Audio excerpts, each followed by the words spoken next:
In this session, I'd like to move on to the Shamatha practice, observing the breath at the entrance of the nostrils. But before we go there, there's a couple of points I'd like to mention. A little bit more on what we were discussing earlier. In this Shamatha chart, we progress through various stages to achieve Shamatha. And when we achieve Shamatha, then there are three qualities of mind that we experience. And that is clarity, non-conceptuality, and bliss. So this is the experience we have when we achieve Shamatha. But as we're progressing along to Shamatha, as we deepen our practice, we're going to start to have little tastes of each one of those, maybe at different times. So sometimes in our Shamatha practice, our mind will seem very clear. Sometimes our mind will be very still and quiet. Sometimes our mind will be very blissful. Now, all of those experiences are very enjoyable, very seductive. So there's a great temptation, and I know this well through my own experience, that when these experiences start to come up, we go, "Oh, that's so nice, I like that, I want that." And then we grasp onto that experience and have a lot of craving and attachment.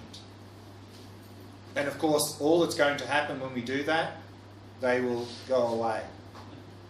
And then we're going to try to recreate them. We won't be able to. We'll get more and more and more frustrated. And we won't go anywhere.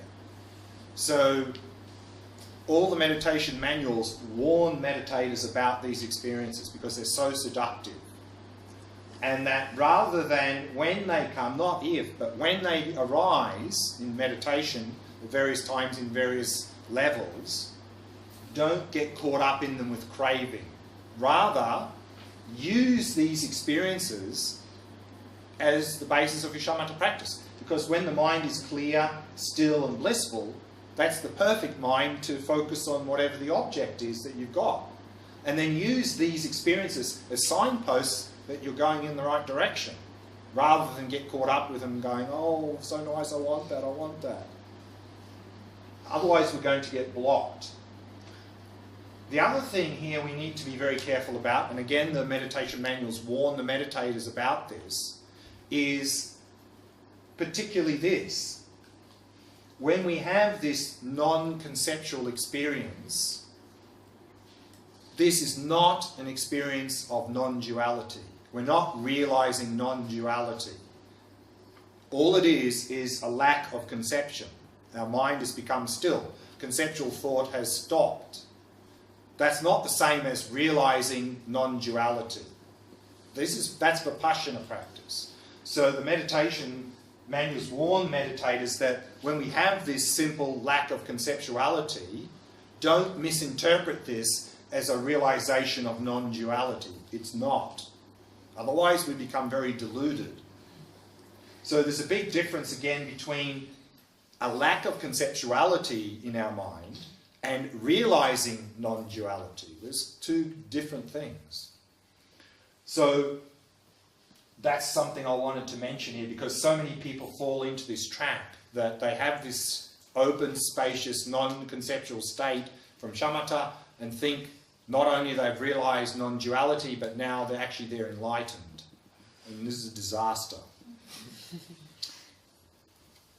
But moving on a little bit on that is, in this diagram, we talked about Vipassana. That on the basis of Shamatha, then we can engage in Vipassana practice. And there's also, I think, a lot of misconception about what do we mean by Vipassana or Vipassana. So Vipassana is the Sanskrit word.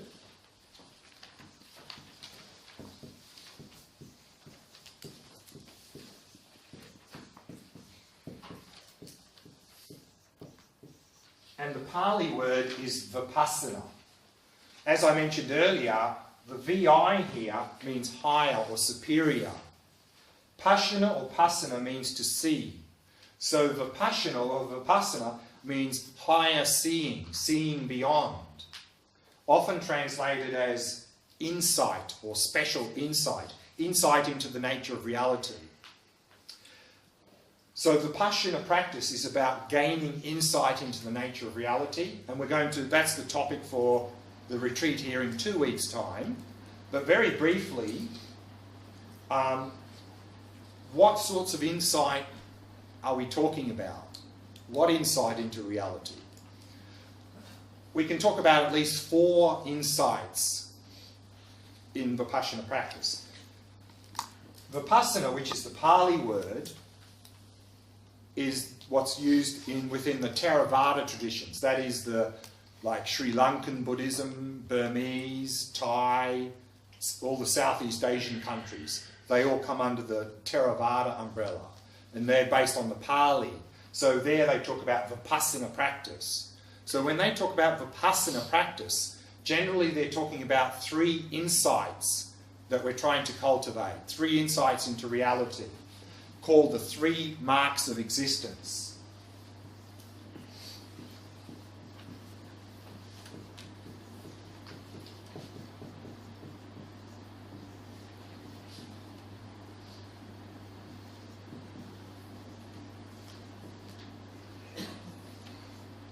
The first is impermanence, to gain an insight into impermanence. And impermanence here, of course, what we mean is the fact that everything's changing moment by moment. Everything is transitory. The second insight we're trying to gain here is an insight into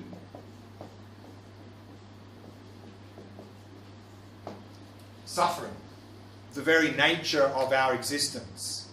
But here, and I'm going to talk about this in much more detail in 2 weeks' time, we need to understand what do we mean by this word suffering, because it's not the same meaning as we normally know the word suffering. But we need to basically get here an insight into the nature of the type of existence we find ourselves in.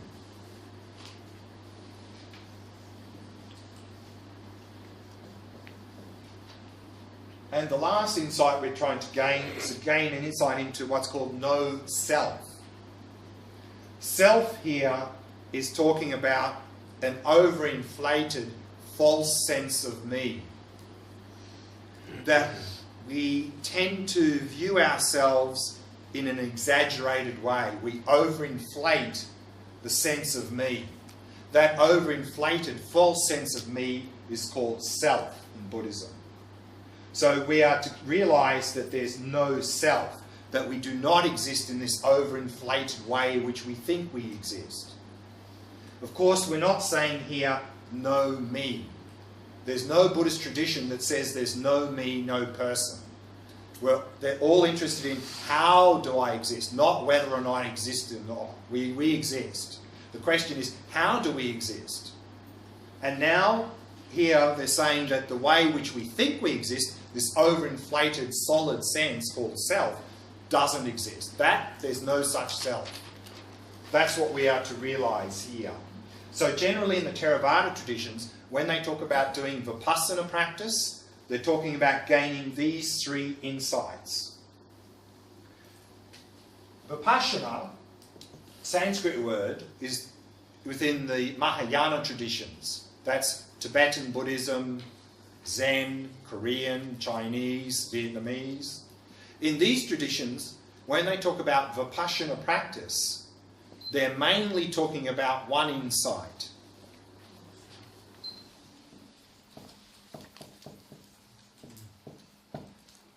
This insight into emptiness, or in Sanskrit, shunyata.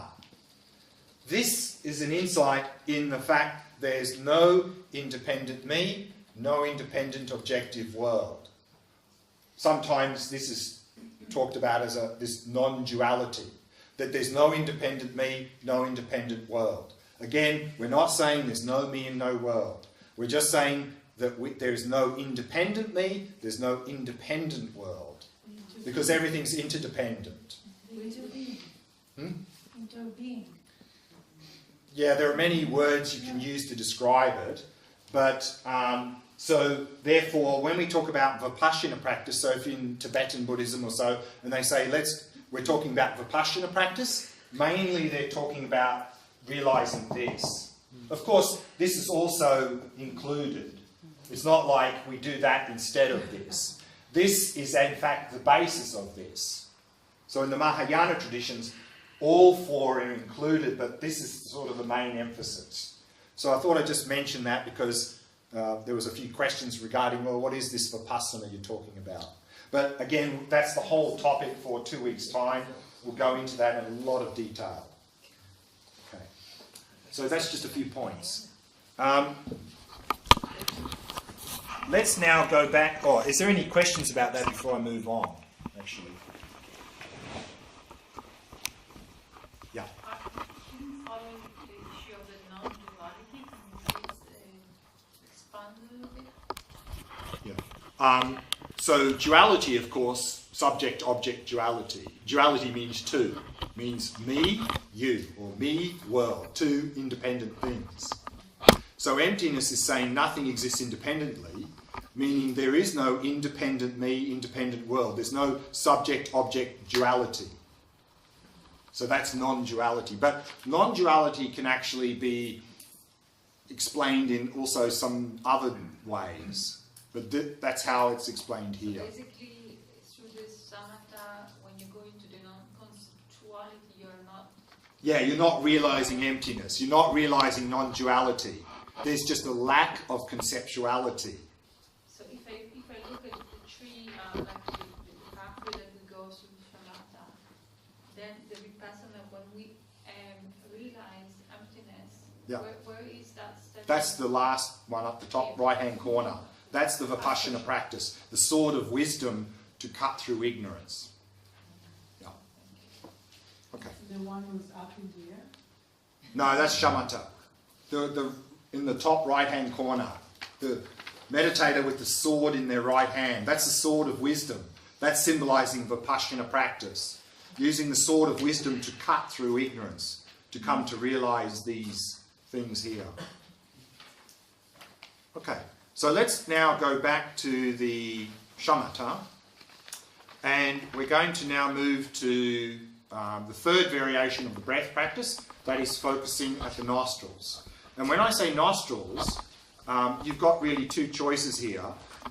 You can either focus actually at the entrance of the nostrils, or this area above the upper lip, whichever works better for you. So anywhere within this region.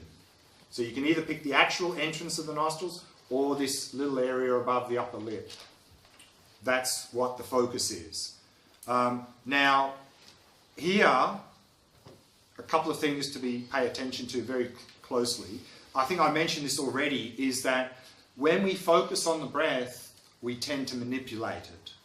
And there's a very big danger of doing that here, particularly because generally when we focus here, we don't really notice anything because our clarity is not very good. So the tendency can be then to force the breath. Let's breathe more forcefully, then I'll notice something here. We don't want to do that. So if we don't notice anything here, again, patiently stay there. Just patiently stay there and observe. And as you patiently stay there and you become more relaxed, more stable and more clear, you'll start to notice sensations here. Slowly, slowly, slowly.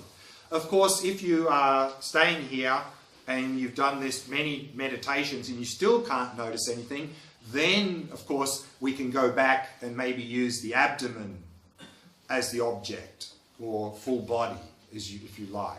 So we don't have to stay here. It's just that I'm just introducing these three variations, and each one has its own particular benefits. The full body one was very good for relaxation. Abdomen was particularly good for stability, and the nostrils particularly good for clarity. But we don't have to use here. In fact, a number of Theravada traditions, when they talk about Shamatha practice, they only talk about abdomen. They never really talk about nostrils. They just focus on the abdomen. So again, the bottom line is use the object that works best for you. So if the abdomen works best, do that. If some other objects works best, do that. So we're just introducing the training here so you know how to do it. Then it's up to you whether you want to pursue the nostrils or not future. And you may find that you don't really pick up anything and then you just work at the abdomen. But if you work on the abdomen for some weeks or months, you may find that you become more relaxed and stable, and then suddenly you go to here and then, oh, I can notice something now. So then maybe later you can shift to the nostrils and it'll work better. But I think the thing to do is in the beginning stages here is when you go here, don't force the breath and don't tighten. Because again, our habit in daily life to focus is to tense. So there's a very great danger of doing both of those here, is to force the breath and to tighten. So just very be careful, just let the breathing do whatever it's doing and don't tighten the focus. And just stay there patiently. Stay there patiently. Also, of course, here we're focusing on the sensations. So sometimes the other tendency is that people start to visualize the breath, imagining it's coming from out here, in here, going down, back up, back out. There are some meditations where we do this sort of visualization, but that's not the Shamatha practice. That's usually in the area of Tantra. Some of those things are done for other reasons. So just focus on the bare sensations. And again, with this practice, if you find counting the breath helpful, you can also bring it in here to help stabilize the mind. So if you find that counting or noting the breath helps to stabilize, bring it in. Otherwise, leave it out. So we're going to do a 20-minute meditation, focusing here at the nostrils. And again, I'm going to emphasize a little bit to keep relaxed and not to force the breath. So let's do the meditation.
You begin by settling the body,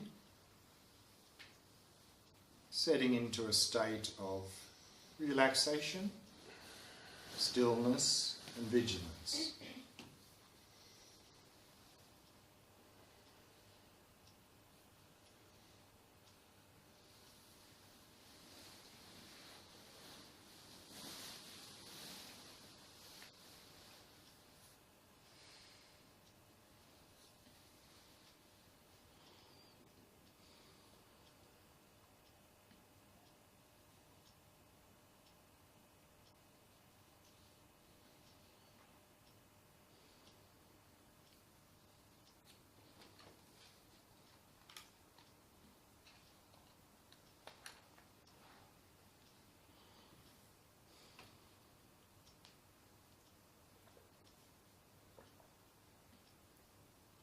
And again, using the out breath to relax and release any tightness or tension in any part of the body.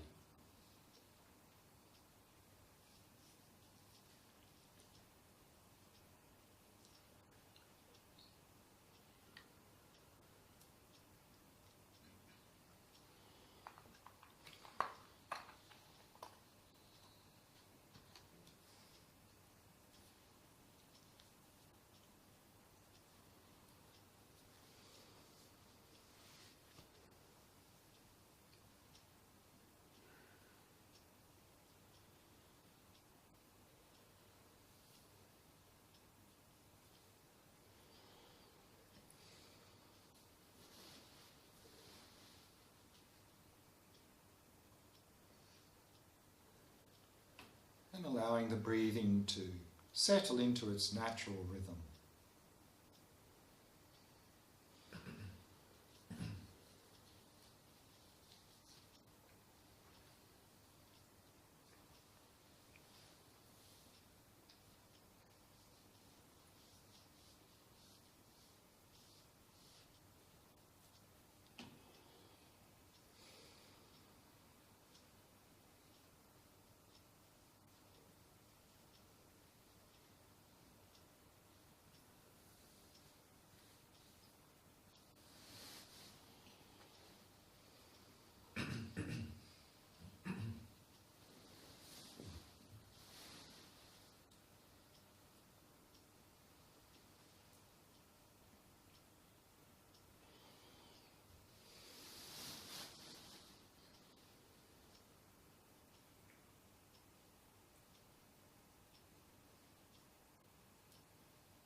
And setting the mind in a state of ease and relaxation.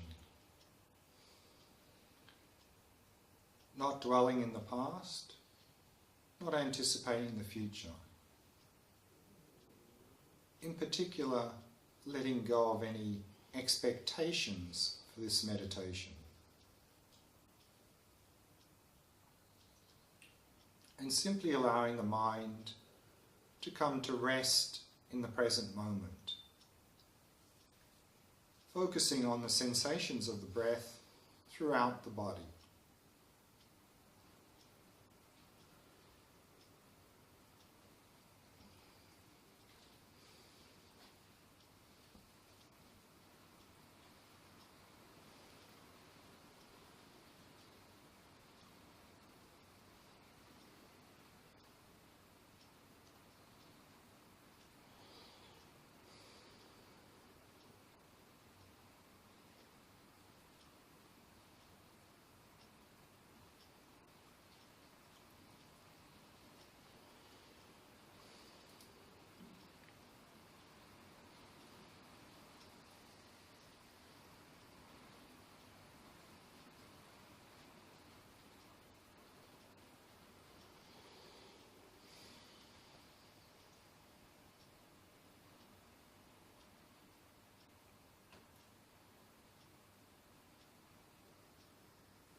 Now narrow your focus and focus on the sensations of the breath at the entrance of the nostrils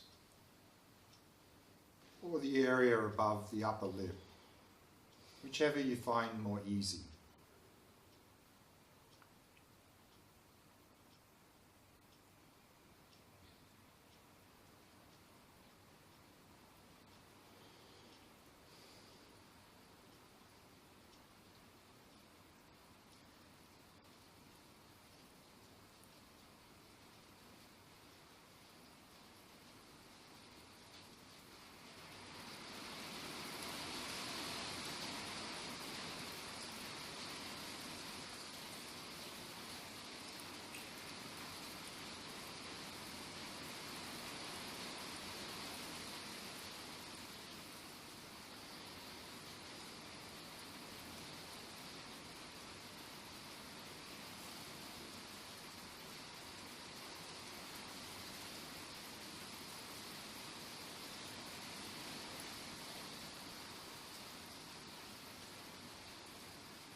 Not trying to control or regulate the breath in any way, simply allowing it to flow naturally.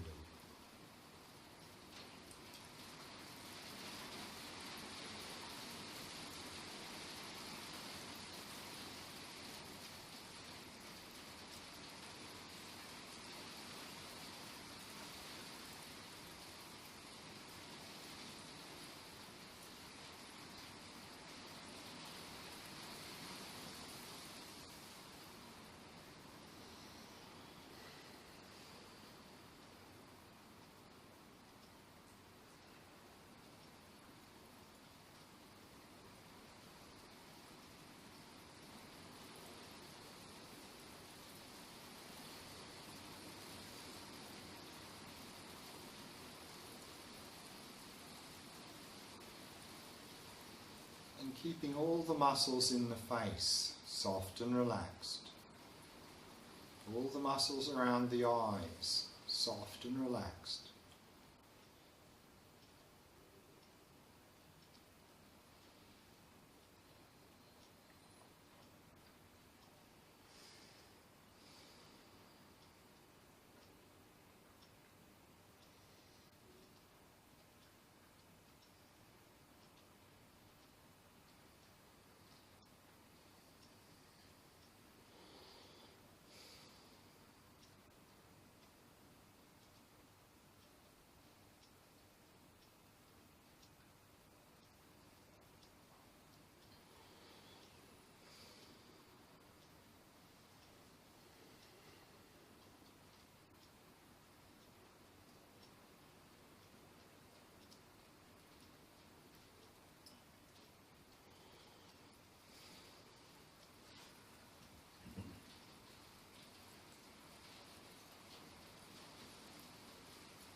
And maintaining an ongoing flow of mindfulness of the sensations of the breath at the entrance of the nostrils throughout the entire cycle of each in and out breath.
And to help balance the mind, to help overcome agitation and distraction, we can use each out-breath as an opportunity to relax, release any distractions, and return to focusing on the breath. And to help overcome dullness, we can use each in-breath as an opportunity to arouse and refresh our focus.